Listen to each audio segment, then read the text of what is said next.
Ok, en esa segunda parte vamos a centrarnos bastante en ahondar más en este concepto de los sistemas administrativos, ¿sí?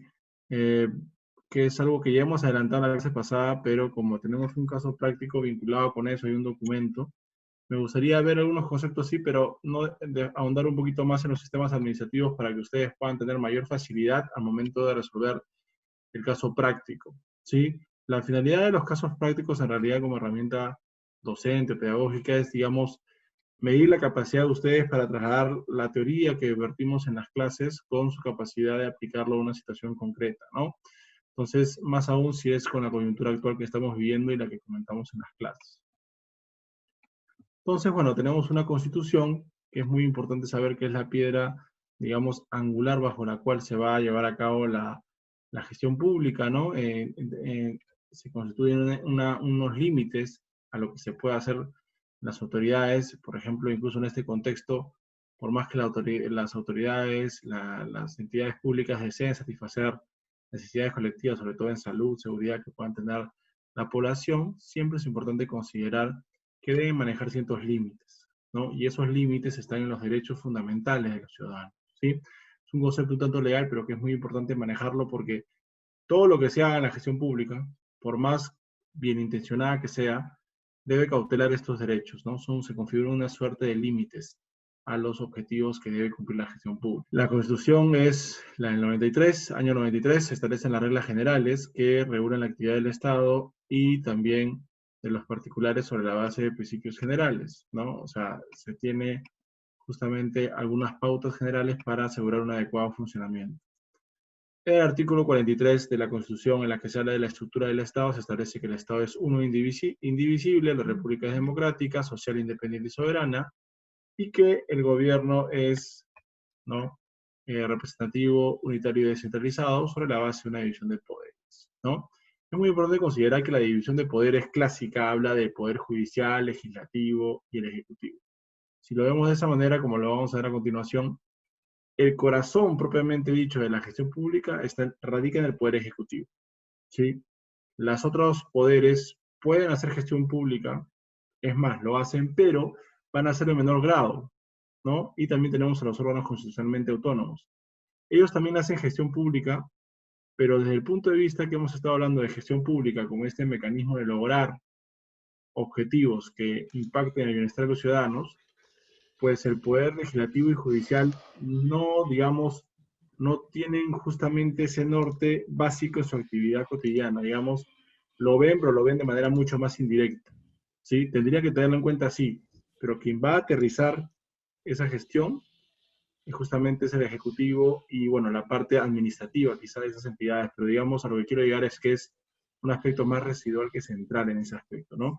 Lo que permite hacer el poder, por ejemplo, el poder legislativo es establecer el marco en el cual se va a ejecutar la gestión pública y el poder judicial de repente cautelar que la gestión pública no atropelle derechos. No sé si me estoy dejando entender, pero el corazón netamente está en el poder ejecutivo.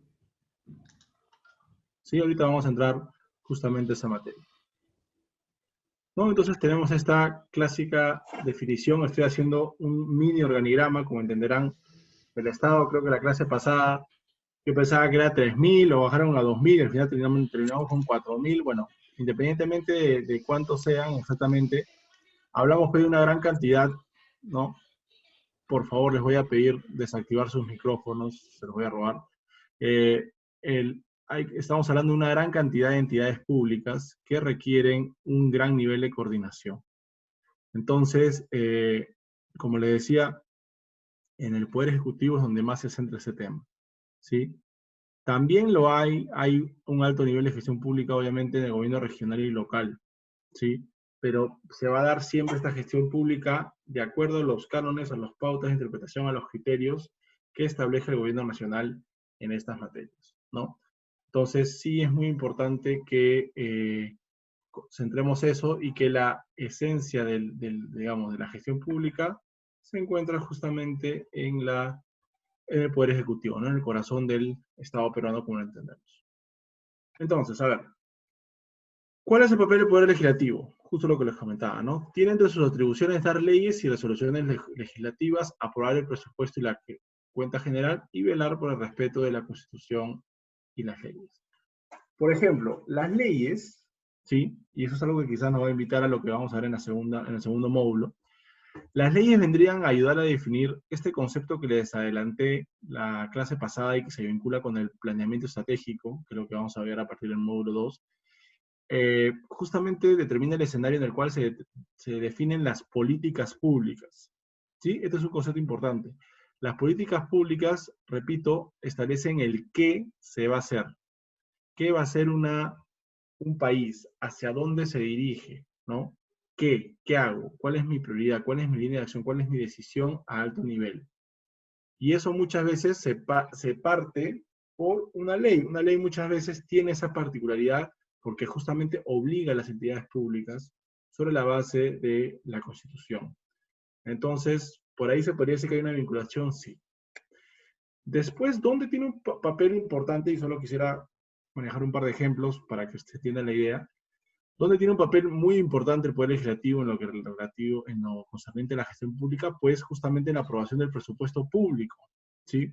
Nuestro presupuesto público, que se maneja de manera anual, tiene que pasar, según la Constitución, todos los años por una discusión y aprobación por parte del Poder Legislativo, ¿sí? Normalmente se presenta el proyecto en agosto, se discute entre septiembre y octubre y se publica en noviembre, ¿no? Se aprueba en octubre y se publica en noviembre.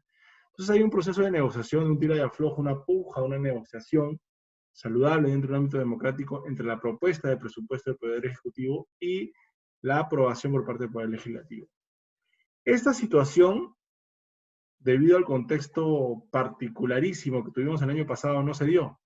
Creo, si no me equivoco, fue la primera vez desde los 27 años que tiene la Constitución del 93, que el año pasado, no sé si se percataron, como no teníamos Congreso, se disolvió en septiembre, el presupuesto que tenemos, que viene siendo ejecutado este año, no fue aprobado por el Legislativo, sino que fue aprobado por el Poder Ejecutivo debido a que no tenía pues el contrapeso respectivo, ¿no? Ahora, se supone, la intención sería que el Poder Legislativo actual podría verificar en algunas partes la constitucionalidad o la legalidad de ese presupuesto, ¿no? Todavía, bueno, en este contexto de pandemia es muy difícil que lo haga, pero eventualmente el Congreso tiene esa facultad.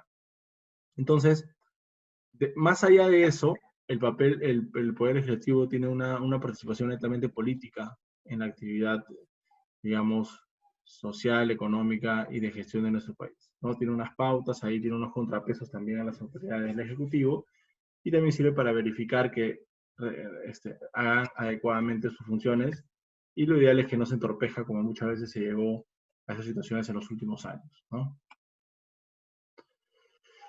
El Poder Judicial se encarga de administrar justicia, ¿sí? Entonces, el Poder Judicial tiene como función netamente, digamos, clara, hacer respetar los derechos. Entonces, se centra bastante en eso, ¿sí?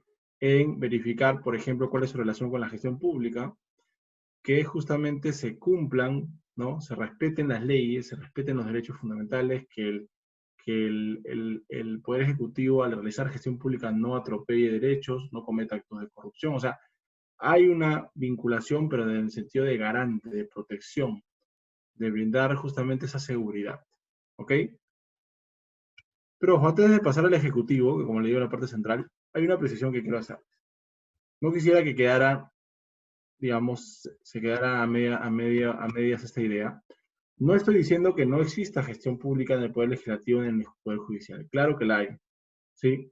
¿Por qué? Porque acuérdense que la gestión pública, si la entendemos como la administración de recursos públicos para ayudar a los, ¿no?, objetivos de las entidades, ¿no?, relacionadas con mejorar la calidad de vida de los ciudadanos, pues digamos que es importante, fuera de todas las críticas que tengamos, que el Poder Legislativo y el Poder Judicial hagan su función.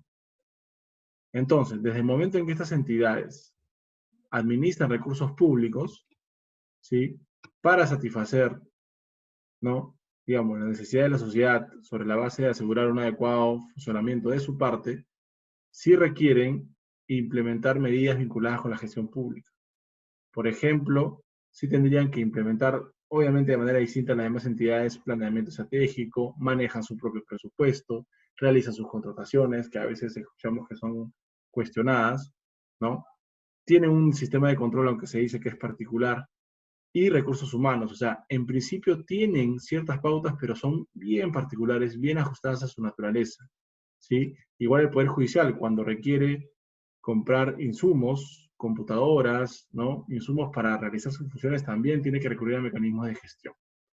Entonces, en esa medida, tanto el Poder Legislativo como el Poder Judicial recurren a la gestión pública, sí, pero no es, digamos, su razón principal, ¿no? No es que se empecinen en satisfacer ellos mismos estas, digamos, necesidades vinculadas con los ciudadanos. Ellos realizan una función y de manera indirecta, pues, llegan a esa finalidad última de la gestión pública de la que hemos venido a hablar.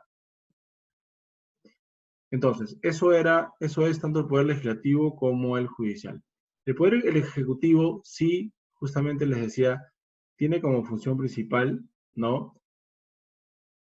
Hacer que todas estas políticas que aprueba el Poder Legislativo en conjunción con ellos mismos también, se hagan realidad, toquen tierra. Por eso hablaba de dos esferas, ¿no? El de las políticas públicas, que son las leyes, las directrices de alto nivel, que responde a la pregunta ¿qué se hace? ¿Qué hago? ¿Hacia dónde no? ¿Cuál es el norte, mi perspectiva? Y la gestión pública responde otra pregunta, que es el cómo. ¿Cómo lo hago? ¿Sí? ¿Cómo aterrizo? Entonces, el Poder Ejecutivo se encuentra justamente en esa finalidad, ¿no? Hace cumplir las leyes, las desarrolla, las reglamenta, dirige la política general de gobierno, ¿sí? Y para esto, pues, se vale de los gobiernos regionales y locales, ¿sí? Tienen, obviamente, naturaleza distinta, tienen un ámbito de acción más preciso, más específico, los gobiernos regionales y locales, pero digamos que parten de la misma noción de gestión pública que se debe cumplir en beneficio de los ciudadanos, ¿sí?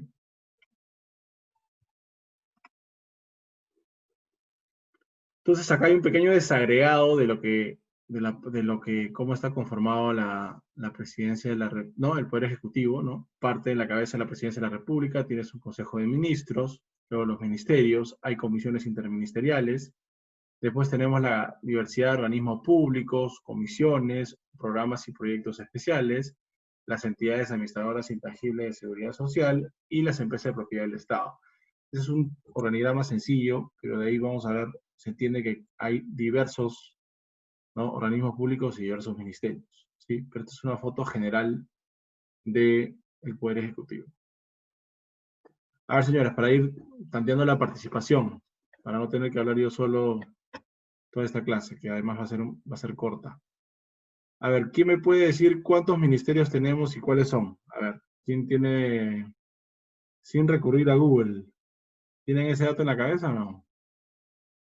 ¿Quién me puede ver, qué me puede decir rápidamente cuántos, ahí está, antes que pase la diapositiva? ¿Ah? ¿Quién me puede decir cuántos ministerios tenemos? ¿Y cuáles son? A ver, ¿se acordarán?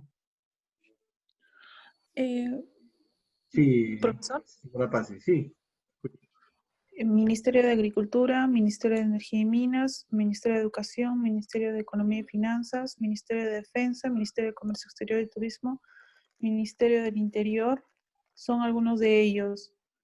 Ah, ok, apelando a la Esos son memoria. los que recuerdo. Pensé que lo estaba leyendo en una página. No. Ah, ya. Ya, qué bueno. Está bien. ¿Y alguien sabe Bueno, a cuántos ver, son? A ver, ¿cuántos saben? Faltan algunos, pero hasta ahí todo me bien. parece que son 17. Ahorita voy a 17, si echar no la me cuenta. equivoco, profesor. 17, bueno, seguimos, que es el Consejo de Ministros, Ministerio de Justicia, Ministerio de Mujer, Ministerio de la Presidencia, Ministerio de la Producción, bueno, ya lo dije, Ministerio de Relaciones Exteriores, Ministerio de Salud, Ministerio de Trabajo, Ministerio de Transportes y Comunicaciones y Ministerio de Vivienda, Construcción y Saneamiento. Ahí está, Ministerio de Cultura. vamos a darle clic. Ahí está, faltó el clic. Faltó algunos más, pero vamos a ver, acá están. Ministerio de Desarrollo e Inclusión Social. El MIDIS, exacto. Ministerio de Acá están, Cultura. miren, 3, sí, ya lo dije, 13. Acá tengo 18 más la 19 son. PCM. Claro, con la PCM serían 19, ¿no? Sí. Claro. Acá están los 18 más la PCM, ¿no? Uh-huh. Fíjense, ahora, si uno ve el tema de números, o sea, si se va a otros países, por ejemplo, creo que en Colombia hay 6, creo, o 13, y en Chile hay 6. O sea, Muchos podrían pensar, si uno ve la imagen así, que se pueden fusionar, que en algunos lugares se pueden juntar, ¿no? Habría que ver ese tema, porque en realidad nuestro número de ministerios Ministerio de ha ido Cultura. creciendo. Sí, ahí están, ¿no? Tengan cuidado porque ahora muchos ya han cambiado de nombres, ¿no? Por ejemplo, el de Agricultura, creo que hace un par de años pasó a ser Agricultura y Riego. El de Justicia también se le agregó Derechos Humanos, ¿no? Entonces hay que ver el tema de los términos, pero sí, en general son estos 18 o estos 19. Y ahora, todos Doctor, el estos... famoso Ministerio de Cultura. Ah, sí, claro. Con nuestro querido, ¿cómo se llama? Ya me olvidé ya. Están Richard mencionados que Swing. ya, pues, ya me olvidé que ya. El Richard Ministerio de Swing. Cultura, de Cultura y Swing. El famoso Swing. Ahí está también la gestión pública, señores, ¿eh? ¿Cómo estarán? Ahora ya se les viene toda la investigación fiscal, por todos lados van a caer ahí. Ok, entonces, le decía que esto, a su vez, cada ministerio se abre como un pulpo, ¿no? Porque tiene organismos adscritos, ¿no? Entonces, por eso digo que es grande el Estado, pero además vamos a entrar a ver que están los gobiernos regionales, los gobiernos locales. Y la idea de que se conozca estos ministerios es que en realidad ustedes tienen que ver a esos ministerios como entes rectores, vamos a ver después, ¿no? Son entes rectores de sus sectores, ¿sí? Vamos a más adelante a ver que hay sectores, hay 32 sectores que responden a varias realidades de la estructura del Estado y que la gestión se basa justamente en pública en las materias involucradas en cada sector, ¿sí? Tenemos también los organismos constitucionales autónomos, ¿sí? Que no están ahí y que tienen, digamos, existencia propia por la Constitución, no están en ningún poder, ¿no? Tenemos ahí, ¿no? Por si no habían escuchado ellos, el Tribunal Constitucional, el Jurado Nacional de Elecciones, todas estas entidades que ustedes ven en la diapositiva forman parte del Estado, pero no pertenecen a ningún poder. Y la idea es que tengan cierta autonomía para ejercer sus funciones, ¿no? Por eso no sé si han escuchado, no sé si escucharon de la norma que ya está vigente, que obliga a que las altas autoridades del Estado se reduzcan el sueldo durante los 3 meses. ¿Han escuchado esa norma o no? Sí, claro. ¿No? Ya se Sí. viene aplicando junio, julio, agosto, pero no sé si se percataron, pero esa norma solo se aplica al Poder Ejecutivo, Sí. ¿sí? ¿Por qué no puede hacerlo el presidente por más que quiera? Porque la Constitución se lo impide. El presidente de la República no puede involucrarse con las remuneraciones de otro poder del Estado, como Poder Judicial o Poder Legislativo, ni tampoco con los de estas entidades. ¿Por qué? Porque según la Constitución tienen autonomía, tienen protección para decidir eso. Y ahora, pues, muchos, ya algunos magistrados del Tribunal Constitucional y otras autoridades ya poco a poco están decidiendo por su cuenta, por su propia iniciativa, reducirse sus remuneraciones. Pero esto, ¿a qué quiere dar lugar? A lo que le comentaba, o sea, estas entidades, ¿no? Si bien se rigen por las leyes que da digamos, tienen leyes orgánicas, tienen leyes que regulan su funcionamiento, en realidad son ellos mismos los que van a determinar el contenido y en sí no están, digamos, sometidos en esa lógica al Poder Ejecutivo. Ellos solo responden a la Constitución, a las leyes orgánicas que le han dado sus facultades, pero en sí no están tan sometidos como las otras entidades a las pautas del Poder Ejecutivo. Tienen cierto nivel de autonomía justamente por la naturaleza de las funciones que realizan. Entonces, ese es el papel de los organismos constitucionales autónomos. Igual que en el Poder Legislativo y el Poder Judicial, eso no quiere decir que no exista gestión pública, claro que sí. Por ejemplo, la Contraloría General de la República es pura gestión pública, es un sistema de control, se dedica a ver que las entidades del Poder Ejecutivo y en sí de todas las entidades que existen, pues realicen bien su función, ¿no?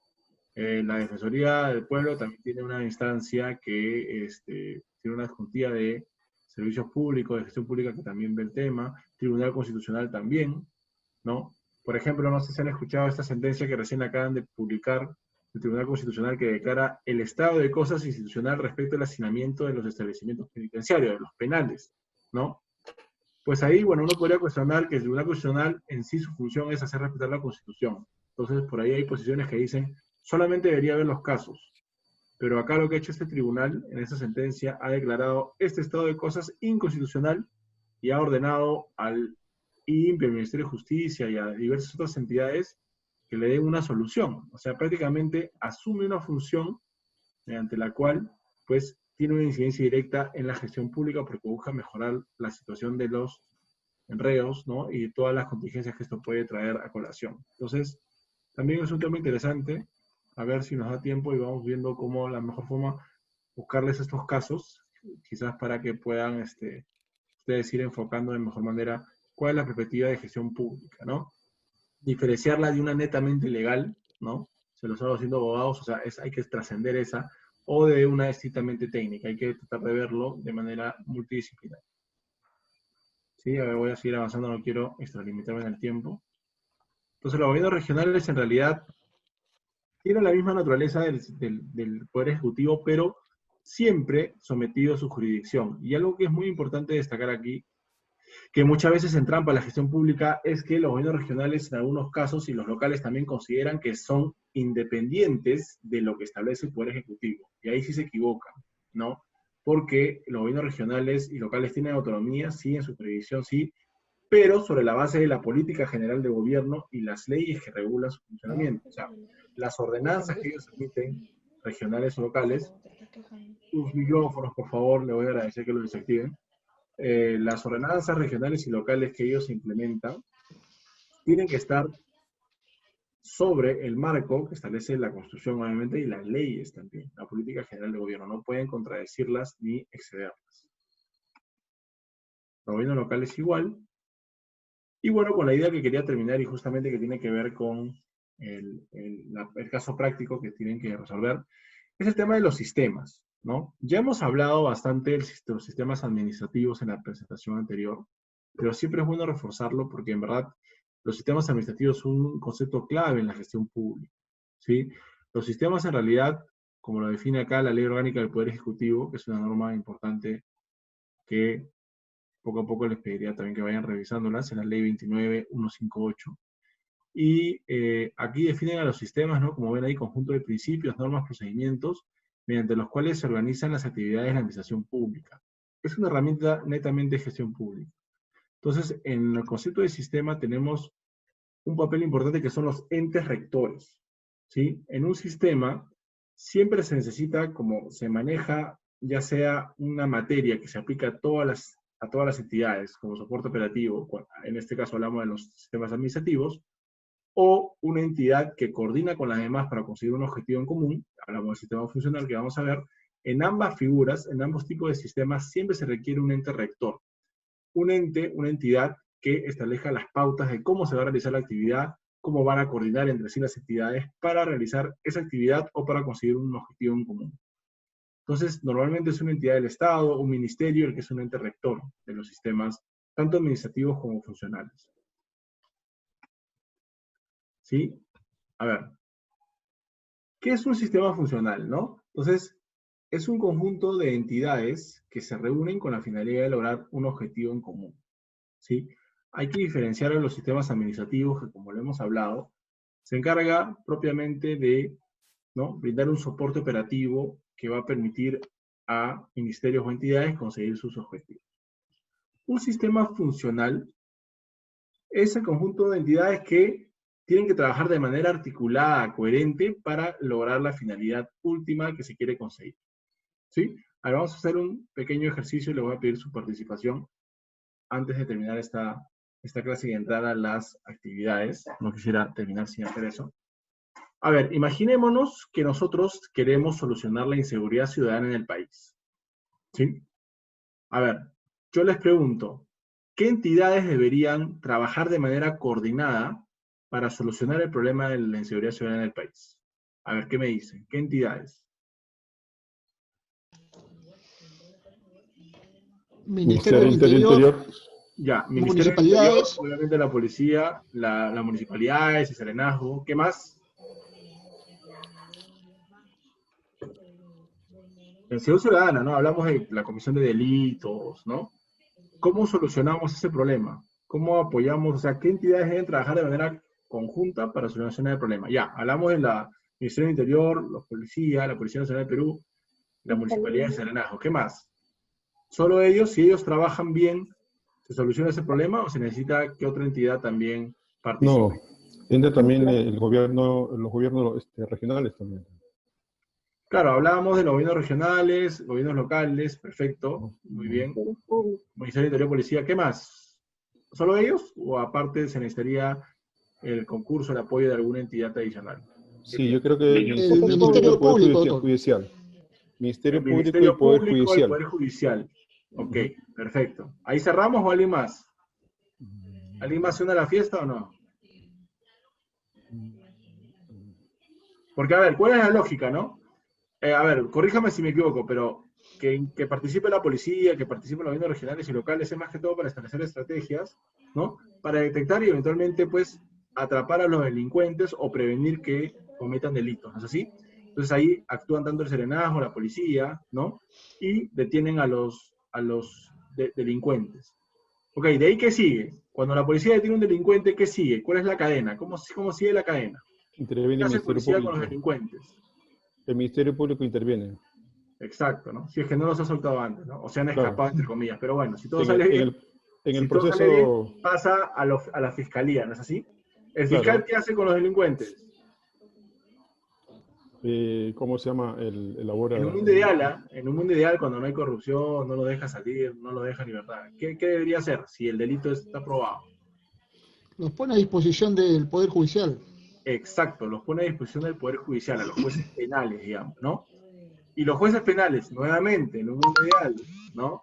Sin que lo deje salir, sin que haya corrupción, nada. ¿Qué debería hacer un juez penal que hay un delito probado, comprobado? ¿Qué debería hacer antes con ese delincuente? Pues inicia proceso y sentencia, ¿no? Exacto, Sentenciarlo lo con sanciona penalmente. sentencia condenatoria. Exacto. Y ahí acaba.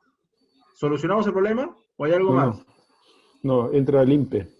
Ah, claro, pues, ¿no? Porque, digamos, si es una pena mayor de 4 años, no hay pena suspendida, ¿no? Es un delito grave, digamos, 8 años, 15 años, no lo sé. Tendría que ir a un establecimiento penitenciario, ¿no es así? Claro. Ya, y el INPE. El INPE, a ver, ¿saben ustedes a qué entidad está adscrito el INPE? El INPE es un órgano público. Al Ministerio de Justicia. Exactamente, y derechos humanos. Entonces, tenemos una entidad más, ¿no es así? Entonces, fíjense, estamos haciendo un ejercicio relativamente sencillo, no es necesario tanta exhaustividad, me interesa más que todo la lógica. Vean, entonces ahí tenemos un sistema que aglomera varias entidades para justamente uno de sus objetivos apuntar a reducir la inseguridad ciudadana. Ese sistema, si ustedes googlean, ya existe, que es el Sistema Nacional de Seguridad Ciudadana. Es un sistema funcional. ¿Qué quiere decir un sistema funcional? Que justamente busca, con la coordinación de todas estas entidades, lograr ese objetivo. Ahora, que funcione bien o mal es otra cosa, pero el concepto está ahí. Justamente la lógica del sistema funcional es abonar a solucionar problemas vinculados con la gestión pública de manera más eficiente. No estoy seguro, pero me imagino que el ente rector, el que pone las pautas y el que vigila que todo vaya en orden, debería, si es que no lo es, ser el Ministerio del Interior, ¿no? Porque, ojo, es imposible que todos sean los entes rectores. Uno tiene que serlo para que establezca las medidas, las pautas y todo lo demás. ¿Sí? Entonces, solo lo dejo como un bosquejo. Esa es la idea principal que quería que ustedes se quieran un sistema funcional. Ahora, no hay que confundirlos con los sistemas administrativos. Incluso un sistema funcional, al igual que una entidad de manera individual, necesita un soporte operativo. Necesita contratar personal, hacer operativos, la logística, ¿no? Hacer un planeamiento, las estrategias. Entonces, uno no se contrapone con el otro, al contrario, se complementan, ¿sí? Los sistemas administrativos funcionan tanto en un sistema funcional como cuando existe una sola entidad. ¿Estamos hasta ahí? ¿Alguna pregunta, alguna consulta sobre los sistemas funcionales? ¿Quedó clara la idea preliminar? ¿Tiene alguna duda sobre los sistemas administrativos? Son 11 sistemas administrativos, ¿verdad? ¿Perdón? Son 11 sistemas administrativos. Bueno, en realidad eso es lo que establece la Ley Orgánica del Poder Ejecutivo, pero en verdad se van creando también. Por ejemplo, en la Ley Orgánica del Poder Ejecutivo no está un sistema administrativo que se crea por otra norma, que es el de gestión de riesgo de desastres, por ejemplo. Pero en principio son esos 11 más ese, ¿no? El de abastecimiento, por ejemplo, fue un sistema que estuvo muerto hasta hace un par de años, en 2018, que en septiembre salieron varias normas que lo crearon. Pero en principio sí, son esa cantidad.